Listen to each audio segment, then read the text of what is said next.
Yeah, no, thank you very much for coming, and we really value your participation in this.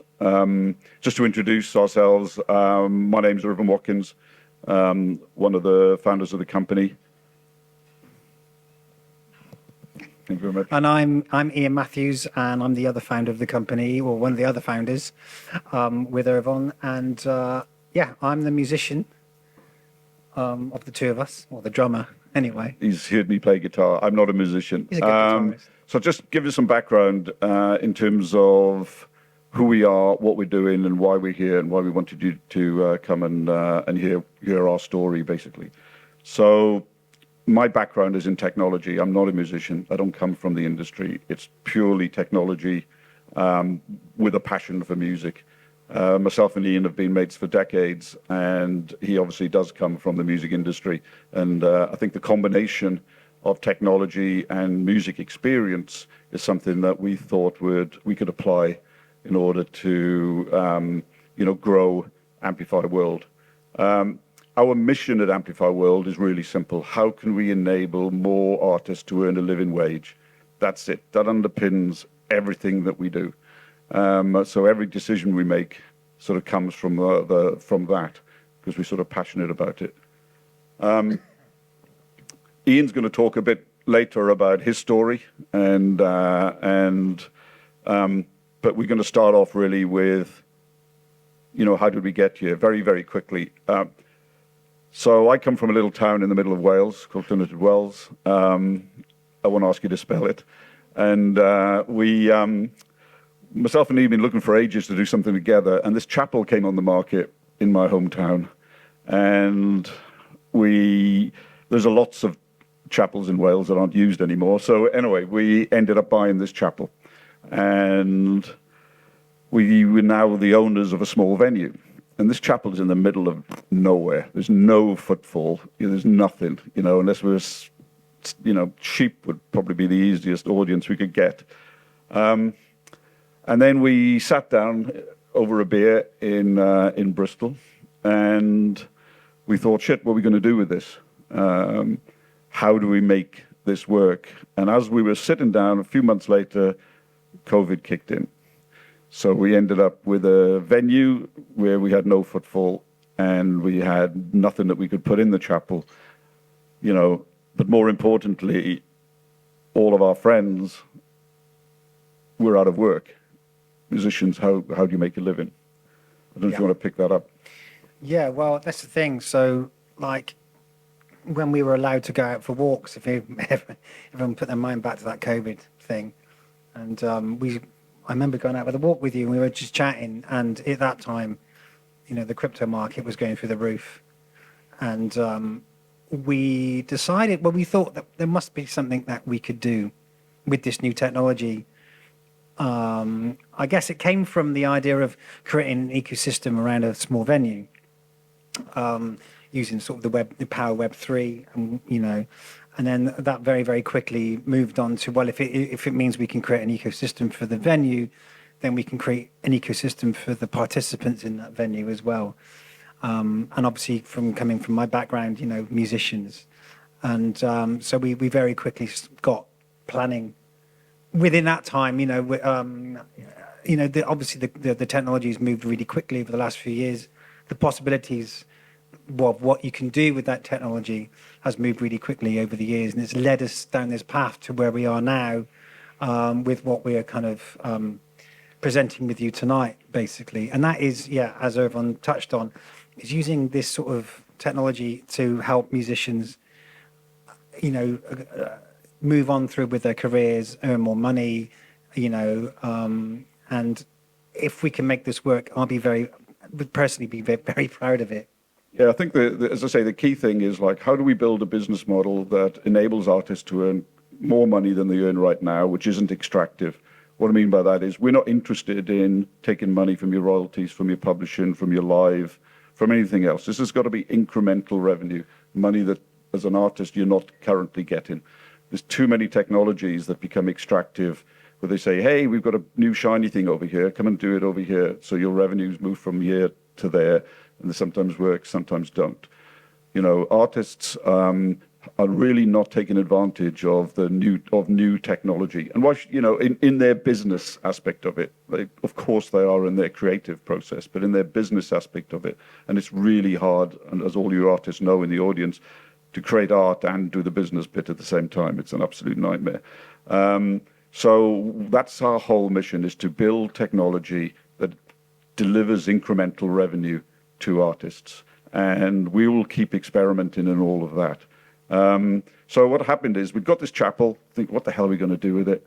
The chapel itself, we have a 100-year business plan for the chapel. It's going to be there. It's 350 years old. We want the chapel to exist long after we're finished. Well, we just put a new roof on it, which we is have going put to a new last roof on for it, the next 150 years, isn't it? So. Exactly. So we want that there to be forever. And then we partnered up with Amplify.link, and that's a team out of Bristol that had been building out their platform, their smart linking platform.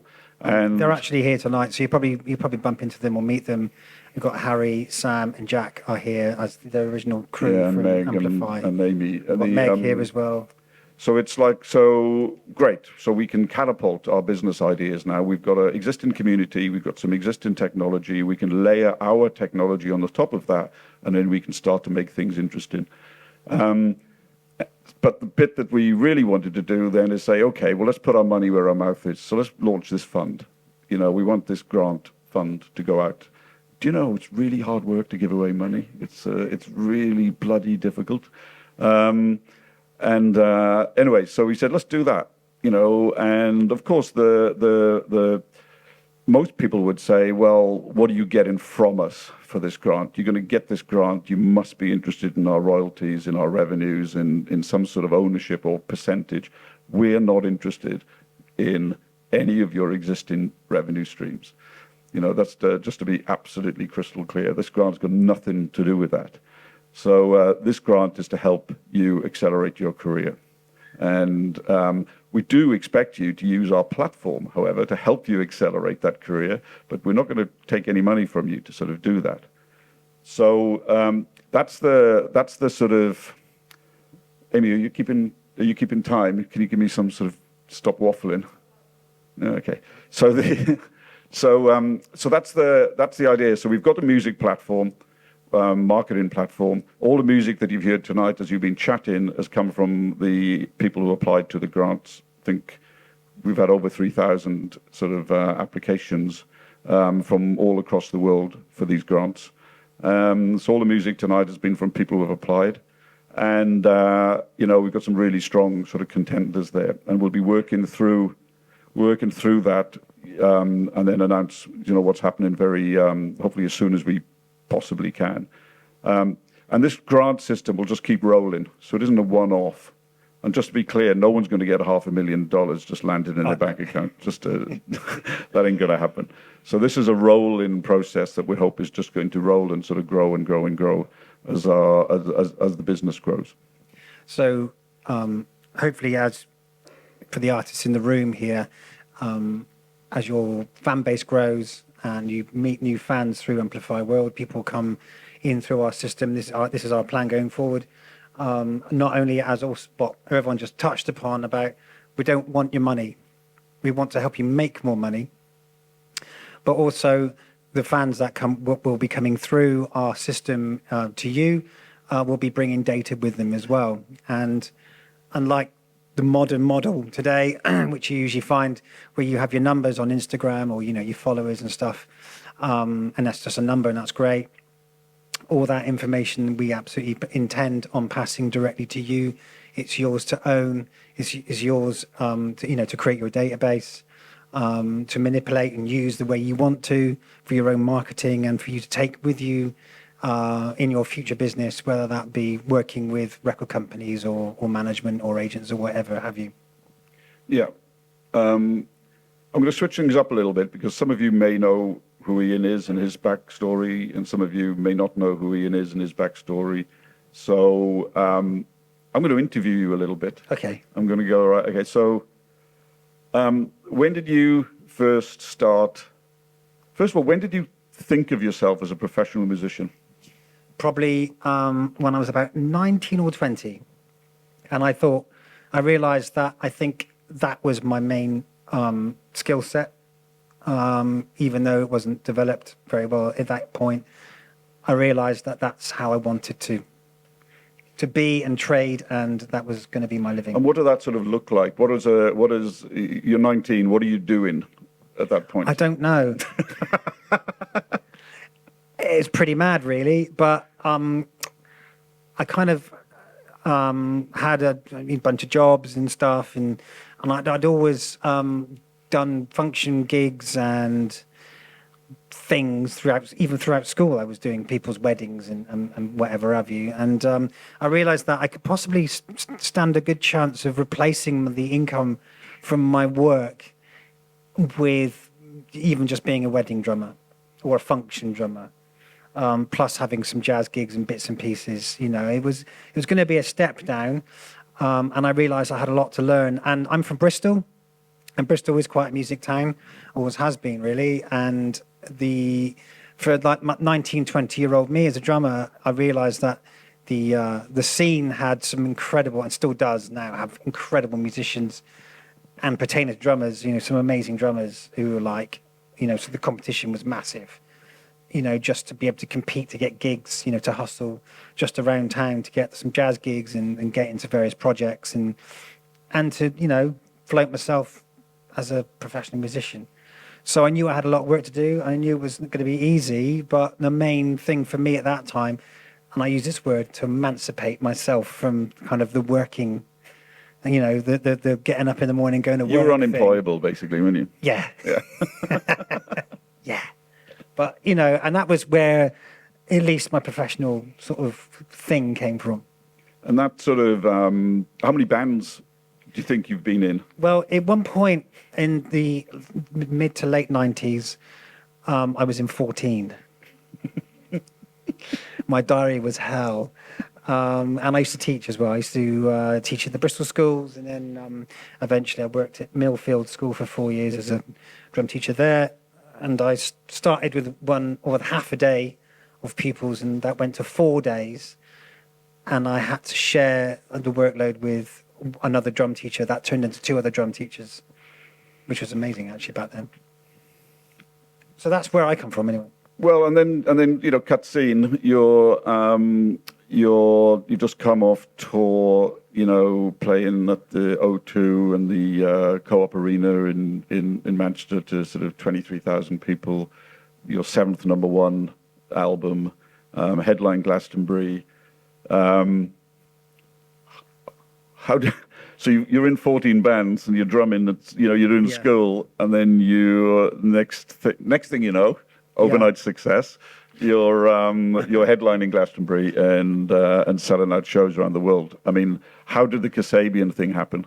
The Kasabian, again, when I started with those guys, I first met them in 2001 when they'd managed to get some development money from a friend of a friend who knew this guy in London who used to be an underwear model, and he'd retired from that, and he turned his hand to music management. And I can't remember the sum. I think it was like 20 or 30 grand, if I remember rightly. But he got this money out of some gangsters in London to give to Kasabian to like start, to get demos and start generating something, so that he could then go and get them a record deal. So when I first met them, back then, I'd made sure that as a young drummer on the Bristol scene, I'd realised that actually you could do lots of live gigs and they could pay you or not or whatever. I was in bands. I was getting into a transit van and driving for 12 hours in the back of a van propped up against a bass cab to Austria or somewhere, or to do some festival and all that kind of stuff. The thing that maybe some of you guys know exactly what that feels like in the audience here, But I realised that also hanging out in studios, because in those days, there wasn't laptops like there was today. It was still very much a studio. Was it black and white then? It was black and white then, yeah. And so I used to make sure that I knew the guys running the studios, and I used to get work And when I first met Kasabian, that was a phone call, and that was the guy who ran this particular studio in Bristol going, I got these lads from Leicester coming down, and they want to do a session with you. They've got some really good tunes that I think might suit you, and there's £100 in it. And that was my first interaction with them boys. That's when I first met them. So it's networking. You were networking, going into the studios. You were the engineers knew who you were, and they wanted a particular. Yeah, I was saying yes to things. I was trying to be super cool to everyone and really nice and easy to work with, and you know, when people asked me to do favors or whatever, you know, I just sort of said yes, and we'd land up recording for people for nothing or for favors, and you know, and that kind of worked it from there, really, I guess. So you get your £100, or you may not have got it. Well, this actually, is the normal music industry bit. You do your bit, and then I got £100. But the manager guy, Alan, rang me after the session, and they loved it, so they gave me a £20 tip. Yo, result. So and they got signed the next year. So I did a couple of sessions actually in Bristol with them. They got signed the next year to BMG, and they did actually offer me to become, you know, sort of part of that. But unfortunately, they lived in Leicester. I'm from Bristol, and I had a young child at the time, and I was, as I said just now, I was doing some school teaching drums, and I had all my bands, and I'd started doing some stuff abroad with a guy called Jeffrey Oriema, who was signed to Peter Gabriel's Real World label, and another friend of mine was in a band called Ilya, which was signed to Virgin, and they were doing stuff. So I had things going on, and they just couldn't offer me enough money. And it wasn't about being like they can't offer me enough money. It was like literally, I would have drowned. The most they could have paid me even back then was 10,000 a year, and that was them. They were up in Leicester, and I just could not survive. I just couldn't do it, so I had to turn them down. I actually explained to them, there's no way that I can have a life with a baby and with that, but I would happily come up to Leicester anytime and record for you, you know, and we could just go with it that way, and which I did. And I used to go up to the farm, that they rented a farm, so they got their advance. They paid the gangsters back very quickly. And with what was left, they figured that they could rent a farm from a friend, again, another friend of a friend, and live in the farmhouse with this guy who ran the farm, and use the dairy as a studio. And I used to go up there, and I did more stuff with them. And then we kind of went a bit quiet in 2003. 2003. And I think some other mates are there, just some bits of drums, and I was doing these things with these artists I'm talking about. And then in 2004, in the April Easter, I got a panic call from the manager going, "We need you. What are you doing for the next 2 weeks?" And I was like, "Well, I'm off school. It's Easter holidays, and I got a couple of gigs in the book. What's going on?" They go, "Well, we got this massive, you know, support tour from this band from Detroit called the Von Bondies, and we need a drummer. And seeing as you've recorded half of it, would you do it?" And I reminded him that he still owed me 150 quid from the last session that they never paid me 2 years before. And I said, "I'll see you on Saturday." And then I did a rehearsal with those boys, and then we went out on the Sunday for 2 weeks, and I'm still there. Hey. And I think it's that perseverance. It's like what I love, you know, this happening bonded over lots of things. Some we can't talk about, but the bit of the perseverance, you know, and from me as a technology entrepreneur, you know, the startup sort of approach, but that thing of perseverance, and which led to the grant bit. So circling back to the grant, what could a grant have done to help? Well, they could have got the drummer a lot faster, that's for sure, you know, or the right drummer a lot faster, and how would have that sort of helped and accelerated things, you know? So the economics of the band, you know, would have changed. And also as a grant, it's non-repayable, so we're not gangsters. You don't have to pay us back. So that's another thing that has. We're not going to kneecap you. I mean, that's the thing. I laughed too loudly then. Sorry. I mean, talking of perseverance, and you know, when I first started with Kasabian, staying in the Kasabian world, we had that 2 week tour with the Von Bondies was the first time they'd ever had a tour bus, and it was pretty ratty from the back of the bus park. It was the cheapest one, and to be honest, it was only the second time I'd ever been on a tour bus as well, and it was great fun and all the rest of it.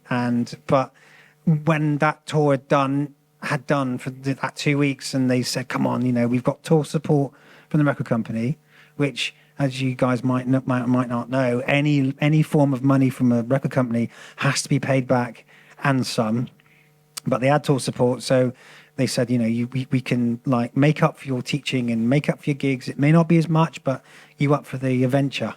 That was basically it. And the tour we did after that was back to being in a van together and sharing hotel rooms. I used to share with Chris, the bass player, and maybe in a travel lodge or something. It was nothing glamorous. This was a very early band who released one single at that point. It was done fairly well. Huh? You're lucky to get a hotel. I know.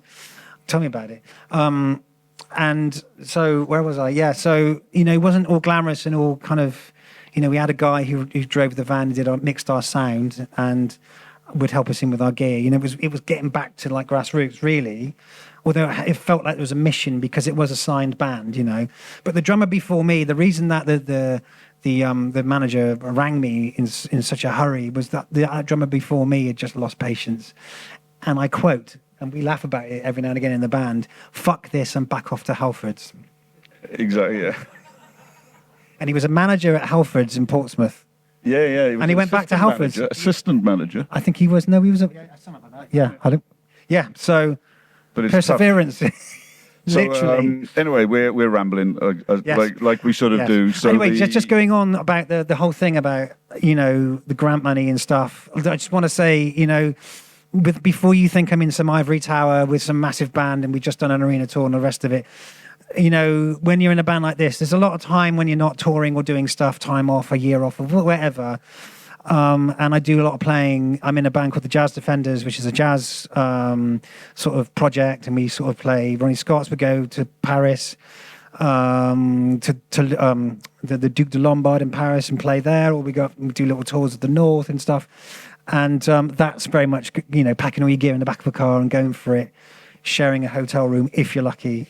I've got lots of friends, that I've known for years, that I understand exactly what it feels like to be a musician, not only in a wonderful place where I've got, management and drum techs and all the stuff at the top end, but also what it feels like to cram a load of gear into a car and go and do a gig and hope to get 50 quid out of it and hope that, well, maybe you sell a few T-shirts because that'll sort of prop it up for the night. So I kind of, I feel it, if you know what I mean. So yeah, and that's so important, and that's why I think the combination of the technology and real life experiences we hope is going to sort of come through, and we hope that giving away money is going to come a little bit easier.